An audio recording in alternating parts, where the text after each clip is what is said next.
ডাল মে কুছ কালা হ্যায়, এটা বুঝতে আর কোনো অসুবিধা নাই।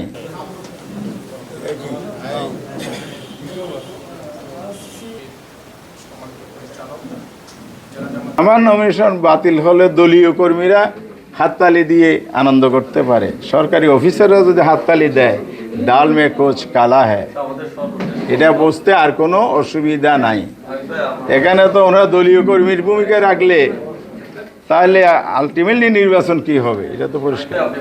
ফেসিদা আমলে একটা মামলায় অন্যায় বেআইনিভাবে আজকে আমার নমিনেশনের উপর ওনারা অ্যাকসেপ্ট করেন নাই।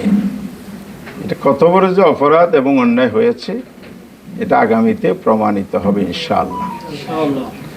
তবে আমার কষ্টটা এখানে, এত রক্তের বিনিময়ে দেশটাকে ফেসিস মুক্ত করা হলো, প্রশাসনের রন্ধে রন্ধে ফেসিসদের দোসররা বসে আছে।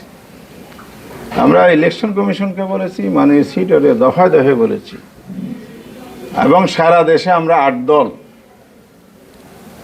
এই কয়েক মাস 5 দফার ভিত্তিতে আমরা আন্দোলন করেছি। আমরা সবাই মিলে বলেছি এই ফেসিস্ট আমলের আমলাদের নিয়ে, দোসরদের নিয়ে সুষ্ঠু নির্বাচন হবে না। লেভেল ফ্লাইং যদি না হয় আপনার স্বপ্নের উৎসবমুখর নির্বাচন ইতিহাসের সেরা নির্বাচন হবে না।